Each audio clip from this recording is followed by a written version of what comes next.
வணக்கம். ஈரோடு ஆறுமுகம் சோழி பிரசனம் ஜோதிடர் யூடியூப் சேனலில் இன்று விருச்சிக ராசிக்கு இந்த புத்தாண்டு விசுவாச ஆண்டு பற்றி இன்றைக்கு சுருக்கமாக விளக்கி கூறுகிறேன். நன்றாக கேளுங்கள். விருச்சிக ராசி அன்பர்களே, பெண்களே அனைவருக்கும் வணக்கம். இந்த விருச்சிக ராசி இந்த புத்தாண்டு விசுவாச ஆண்டு கொஞ்சம் உங்களுக்கு சிரமமாகத்தான் இருக்கும். நன்றாக கேளுங்கள். இந்த புத்தாண்டு விசுவாச ஆண்டு விருச்சிக ராசிக்கு ஒரு 6 மாத காலத்திற்கு கொஞ்சம் சிரமமாகத்தான் இருக்கும். வண்டி வாகனம், போக்குவரத்து, குடுக்கல் வாங்கல், பிசினஸ், வியாபாரம் அனைத்திலும் ஜாக்கிரதையாக இருங்கள். 6 மாதத்துக்கு பிற்பாடு உங்களுடைய வாழ்க்கை சந்தோஷமாக இருக்கும். அப்பொழுதுதான் உங்களுடைய தொழில் சார்ந்த நன்றாக இருக்கும். திருமண தடை நீங்கும், அனைத்தும் நீங்கும்.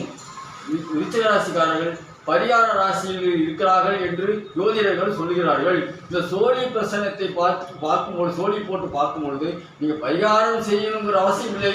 மனசுக்கு திருப்தியாக தான் செய்யலாம். ஆனால் என்னதான் செய்தாலும் 6 மாதத்துக்கு சோழி பிரசனத்தை படி கொஞ்சம் ஜாக்கிரதையாக இருக்க வேண்டும். அப்பொழுது உங்களுடைய வாழ்க்கை தரம் நன்றாக இருக்கும். அது வரைக்கும் அகலக்கால் வைப்பது கொஞ்சம் ஜாக்கிரதையாக பாருங்கள். குடுக்கல் வாங்கலும் ஜாக்கிரதையாக இருங்கள். பெண்கள், குழந்தைகள் அனைவரும் வண்டி வாகனம், போக்குவரத்து கொஞ்சம் ஜாக்கிரதை இருந்தால் உங்களுக்கு மற்றபடி வேற ஒன்றும் இல்லை. எந்த சிக்கல் வராது, எந்த விதமான ஒரு நஷ்டமும் ஏற்படாது.